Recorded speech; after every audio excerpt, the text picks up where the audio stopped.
What is up, you guys? This is All Danny Day 1 on the PS4, and I'm going to be giving you another Assassin's Creed Odyssey build video. And I know it's been a few weeks since I made a build video for Assassin's Creed, or really any video aside from the 1.12 update review. But, you know, with this particular build, I have actually 3 new builds that I want to give you. 2 new builds, one of them being an update as well. But this build right here is super good. It's super great for players who like to just be able to just get right into combat and be able to fight multiple enemies. And with this, you technically don't need to dodge a lot, but it's just a habit of mine of just going around dodging. But you're going to be dishing out a lot of damage and being able to absorb a lot of damage as well. You'll be able to fight you can fight an army of mercenaries on Nightmare difficulty. You can fight 5 mercenaries, 6 mercenaries, however many you decide to fight up to, if whatever is near on you. And you won't even die. I mean, this build is just that strong. So this build I call is the Berserker build. So we're going to go ahead and take a look at the gear and stats and everything. So we're going to go ahead and look at the stats, or not the stats, the gear. I'm using Polyphemus Cyclops Bludgeon, and you get this as, or not you get this, the reason why I'm using this is because it gives me 21% damage with heavy bladed weapons, 25% damage against elites and bosses, and then I also added the 25% warrior damage, but you do lose 15% ranged resistance. Now, the reason why I'm using this is because of that 21% heavy bladed. I know it has assassin damage. It would have been better if it had warrior. Unfortunately, we can't change that or choose it or whatever, but you can still do a lot of damage having this. My other option was the Minotaur's Labyrinth, but the Minotaur's Labyrinth doesn't have the stats that I need. It doesn't have the heavy bladed weapons. Plus, the heavy bladed weapons with the 25% damage on elites and bosses is just 10 times better. In my opinion, it's just a lot better. 35% crit damage is really, really nice to have, and that warrior damage would have been really great too. But, you know, it is what it is, and I think the Polyphemus Cyclops Bludgeon is just, I could tell performance-wise it was just doing a lot better against several mercenaries. And then the next thing you go with is Staff of Hermes Trismegistus. This is going to be very important for this build because, like I said, this is called the Berserker build. You're going to need that 28% chance to ignore half damage and that low chance to gain a 30% shield when you're hit. And you also would want to put that 20% health and armor, which you can get from the Steropsis bow, and you get the Steropsis bow from defeating Sterops, which is one of the mythical bosses. Yeah, he was a very easy mythical boss to fight. But the reason why you want to use this for the Berserker build is because of that low chance to gain a 30% health shield when you're hit. Because when that procs, you'll know when it procs, you'll hear it, and you'll also see your character glowing yellow. When their armor is glowing yellow, that means it's active, and that means you won't take damage, and you also won't get staggered or anything. You'll be in Berserker mode in a sense. And I'll explain a little bit more when I'm talking about the abilities. And then for my bow, you're going to be using an epic bow. It's going to have warrior damage, crit chance, all damage, and then 30% armor penetration. This is great for a straight up all damage type of weapon. And then you get that 30% armor penetration from the Atlantean blade. Now for the mercenary helmet, or my epic, so I'm using all epic gear. You're not going to be using any legendaries. Legendary gear is not going to cut it. It's not going to cut it for damage wise. You can either go straight at all damage or straight into tanking, but it's not going to be able to fit or mix with the two of them. Now damage with legendary gear as well isn't going to be near as great as this anyways, because of the fact that you're not going to be able to hit the crits as hard or as often. With this, I have warrior damage, crit chance while full health, 28% chance to ignore half damage, and 35% crit damage. The reason why I went 35% crit damage instead of warrior damage is because of the fact that 15% warrior damage is not a lot, or warrior damage to abilities is not a lot in comparison to that extra 35% crit damage, in my opinion. Now for the gloves, I got super lucky. I mean, honestly, I got super lucky with all of my gear, or a lot of my gear. But with this, you get ranged resistance and melee resistance, 21% to both, and then I added 7% crit chance on the engrave slot. You're going to need those resistances because that's going to make you take very, very little to no damage pretty much. And then for the torso or the chest piece, I have warrior damage, crit damage, 21% damage with heavy bladed weapons, and then 15% all damage or all resistances. And honestly, I had two different chest pieces. So I have one that gives total armor and 7% all damage, and then I had this one. And actually, no, I have this one and then this one.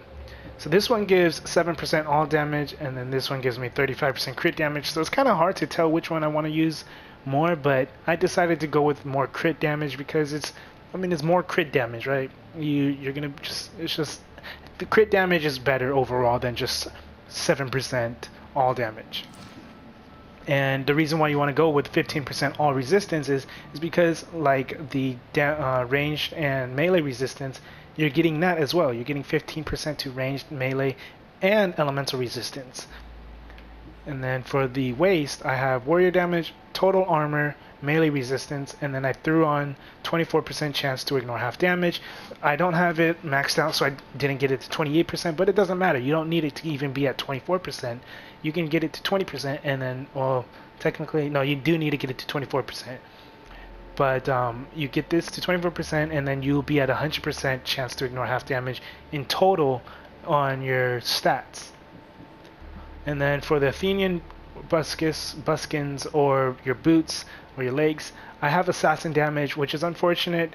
You would want to go with the warrior damage as the top, crit chance while full health, crit damage while full health, and then on the very last one you want to get the Viper set engrave, the legendary Viper set engrave, which is going to allow you to do 10% more damage, poison damage, as well as 10% intoxicated weakening or whatever, making the enemies weaker to toxin damage. So you're like stripping 10% more of their armor off from them, allowing you to do more damage. So that would have been the better route for this particular build, but I don't have the crit chance while full health or crit damage while full health with warrior damage, which I think would have been amazing. It would have been the best drop I've ever gotten. Unfortunately, I didn't get it, but this still works because it's a somewhat of a universal item for both assassin builds and warrior builds. And then we're going to go ahead and look at not abilities. I'm not going to look at the ability or stats yet. We're going to look at the abilities, mastery, and then the stats. So for the abilities, I have Weapons Master maxed and Gear Masters maxed, Charged Heavy Attack maxed, as well as Shadow Assassin maxed. You want to get those maxed out for your passives because Shadow Assassin, you get 50% crit damage increase. Weapon Master, you get 40% increase in warrior damage, as well as a 10% crit chance increase, and then your combo finishers deal more damage as well for both light and heavy attacks. And then Gear Master, obviously you want to get this so you get 90% more armor, so you're taking way less damage, and you reduce the range damage from any archers or whatever, anything that uses a bow pretty much, or spear, by 10%. And then you also have a 10% chance to stagger any melee enemies. And then for the charged heavy attack, at first I was a little skeptical about it, but honestly, I find myself charging my weapon so much, and it just does so much damage. And it's nice for AoE attacks as well. Now, for all the other abilities, I have Second Wind maxed out, Ring of Chaos, Bull Rush, Sparta Kick, Shield Breaker, 1 point into overpower attacks because you're not going to be focusing on using overpower attacks, Battle Cry of Ares, the slow time, and then venomous attacks with poison mastery all maxed out. Now with Battle Cry of Ares and slow time, I would recommend not using them just right off the bat. I would recommend using them whenever the Staff of Trismegistus engrave, whenever that procs. So whenever you get that shield to proc on you, the 30% health shield, whenever that procs, is it 30%? I think it said 30%. Yeah, 30% health shield. Whenever that procs onto you, like I said, you don't stagger, you don't take damage.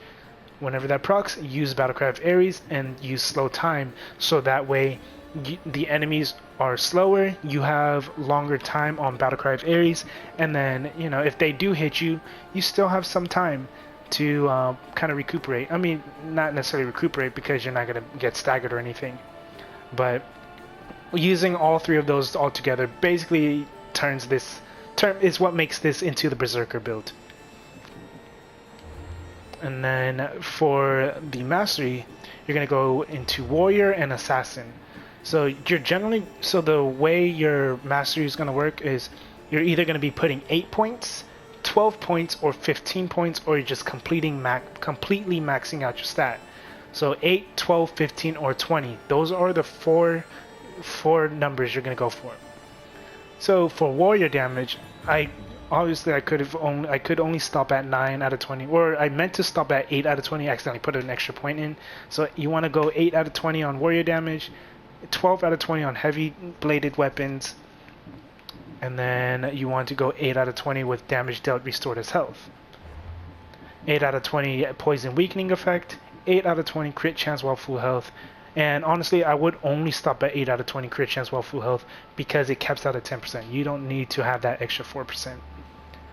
10 out of 20 on crit damage while full health, so I would highly recommend trying to get this to at least 12 out of 20 because that would put it at 40%, and this caps out at 50%.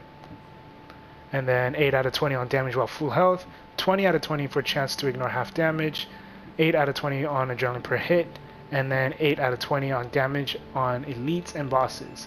So you do also have to keep in mind that at level 70, or if you hit level 70, before the update had released, so as soon as the update came out, everyone that was level 70 got 30 ability points. So that's why I have a lot more mastery. But you know, this is gonna be good for those of you that want to kind of build up on this, or on your masteries to get this type of build. And if you already have those ability points, then that's even a better plus.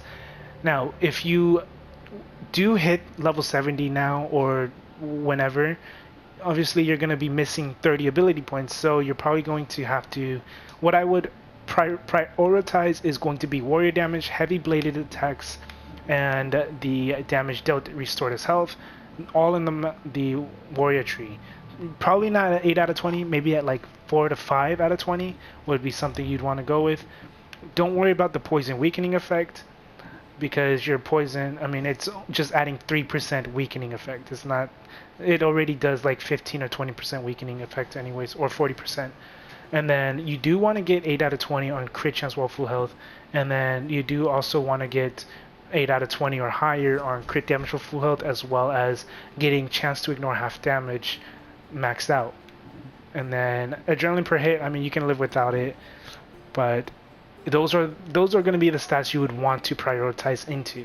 And then if you can get the other ones that I had said, then I would recommend doing that.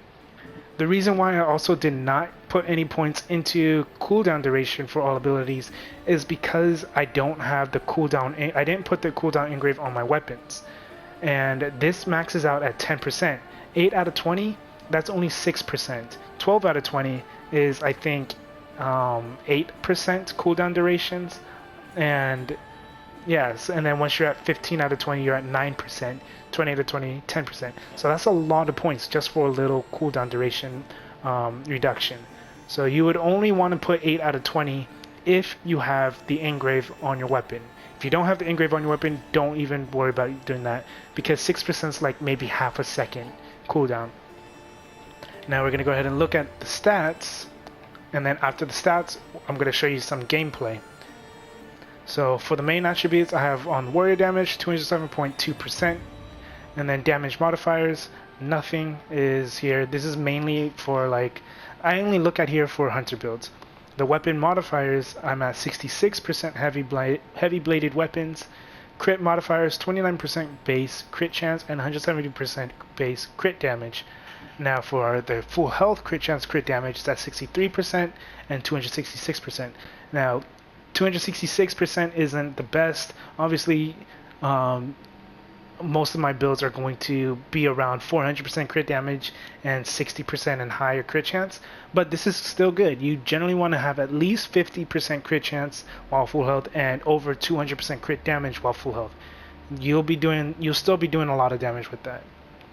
And then for the defensive modifiers, I have 20% health bonus, 152% armor bonus, 57% melee resistance, 28.9% ranged resistance, 15% elemental resistance, and 100% chance to ignore half damage. And then utility is at 18%. And that is pretty much it. I know this was kind of a long, in-depth build breakdown and whatnot, but you know, hopefully this helped you out in trying to build your tank, or whatever you want to call this, your Berserker. So yeah, if this helped you out, go and leave a like, comment, subscribe. If you have any questions or concerns or any suggestions, let me know down in the comment section as well. I will be making a lot more builds now as well as, and I'm also going to be trying to farm out my mastery points, because right now I'm sitting at either mastery level 8 or 9. I think I'm at 8 at the moment, but I do want to try to get to like level 50 or something before next month, before February. I think that would be pretty dope. But or even before New Game Plus, whenever that releases. But yeah, I'm going to show you some gameplay. I'm going to try my best to spawn 5 mercenaries, and if that doesn't happen, you know, I just clear out a fort and just have a bunch of them attacking me, and then I'll just fight them back. But anyways, this is all Danny Day 1 on the PS4. Have a good day, good night, and enjoy the rest of the clip. I should be careful. High security here.